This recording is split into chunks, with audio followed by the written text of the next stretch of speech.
Throw away because I feel really stupid and need advice. My fiance and I have been in a relationship for the last 6 years, engaged for the last 2 years, and we are about to get married in November 2024. Going to try and not make this long. On Monday, I woke up around 2 a.m. to go to the bathroom. As I walked past my fiance's side of the bed, his phone went off with a message. I got curious and looked. The message was from a girl called Angie. The message said it was good to see you again, and I had a lot of fun, we should do it again sometime. I took his phone with me to the bathroom and read their chats. Nothing sexual or even flirty, but there was a bunch of conversations of meeting up at her place, what they did that day, all the fun they were having. And I remember yesterday that I wanted to do something with him, but he couldn't as his sister was in town, and they have arranged to meet and hang out for months now. He did invite me along, but I didn't go. Didn't want to take away from his time with his sister. My thoughts immediately went to him cheating on me, and I started to bawl like a baby in the bathroom. My fiancé came rushing into the bathroom to see what was going on. I was not as quiet as I thought I was in the end. When he came close to me and asked what was going on, I told him not to touch me. He looked hurt in that moment and took a step back. I gave him his phone and told him, "Explain yourself through my tears." He took the phone, looked, and laughed. Then I saw him laughing. I got up and stormed out, locking myself in the spare bedroom. He came to the bedroom and through the door said he was sorry for laughing and tried to explain himself. Before he said anything else, I told him to leave. He then left to our bedroom. That morning before he woke up, I grabbed some of my thing and came to my sister's house. I have been here since Tuesday morning, too afraid to go home. He sent me a message that morning saying he heard and saw me leave but didn't want to stop me because of what happened the night before.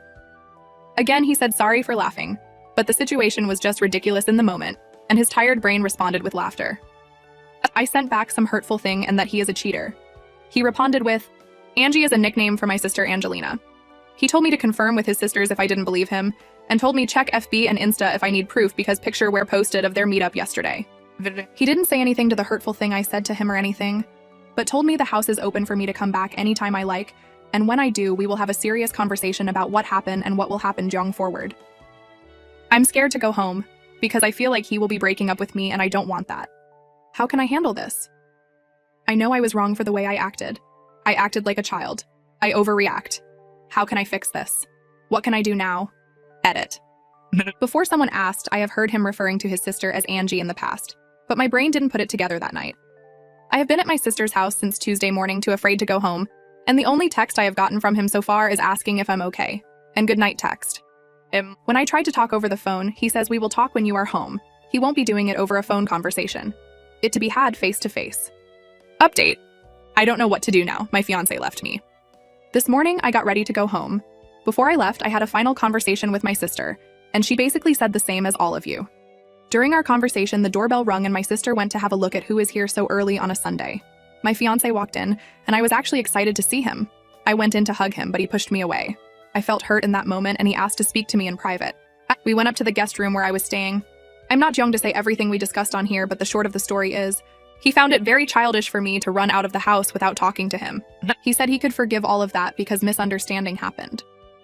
But what he can't forgive is the way I acted and ignored him and hid from him the last week. My insecurities all throughout these years have taken a toll on him, and he is done. The fact that a conversation with his sister caused me to do all of this made him see me in a different light.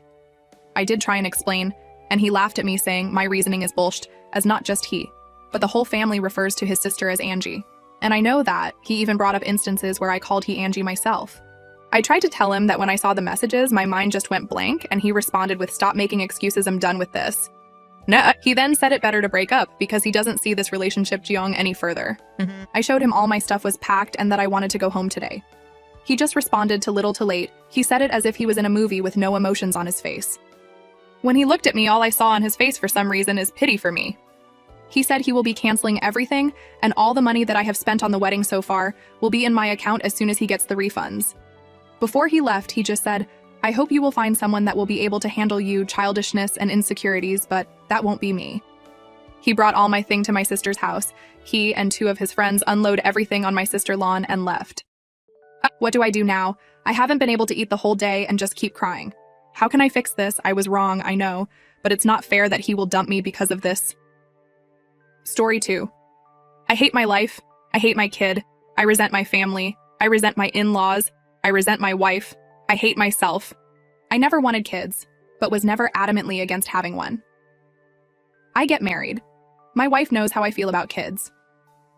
When we were engaged, my answer was, maybe one, definitely not more.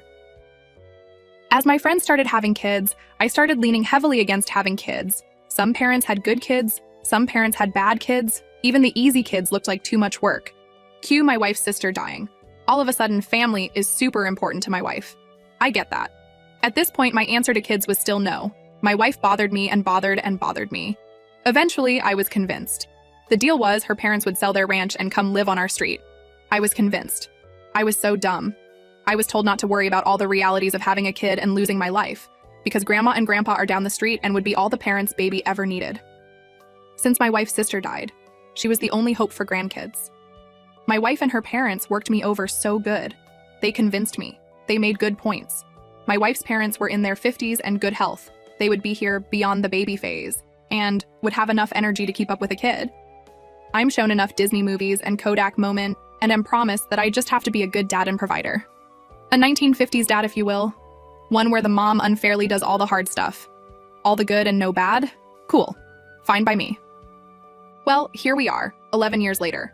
My kid has ODD, which is pretty much alphabet soup for your kid being an asshole and defiant. Nothing else is wrong with them. The diagnosis is literally that they are vindictive and cruel and seek conflict. Not because they can't communicate or our hips are sensitive to stimuli, but just because. Guess what? Grandma and Grandpa say the kid is too much. They haven't helped for more than a day a month in almost 7 years. And here I am, on Reddit on my laptop, tethered to my phone in a parking lot at the park after dark. I came home from work to my son spitting on the neighbors to doorknob. His reason, get the neighbors sick. Why does he want them sick? His Amazon package got delivered to their house in the morning, and they waited until evening to give it to him. Well, in returning for telling him not to do that, my son went into the attic and peed all over the one banker's box of memorabilia I have from my parents, who both died before I was 20. I left the house and am sitting in my car. I don't know if I'm coming back. And I don't want advice. This isn't lack of discipline or bad parenting. I've read every book. I've worked shifts 6 days a week for a decade to pay for tens of thousands, probably 100,000s, of therapy, behaviorists, counseling, classes, you name it. At the end of the day, it is my fault. I am so spineless. I knew I didn't want kids. I was convinced because, well, I'm a jellyfish. And here I am, 45 years old, crying in my car in the park. My advice to other men and women out there, only have a kid if you 1000% want them. Don't listen to others when they say they'll help. They'll help if you have a happy, bubbly, easygoing kid, not if you spawned the devil himself.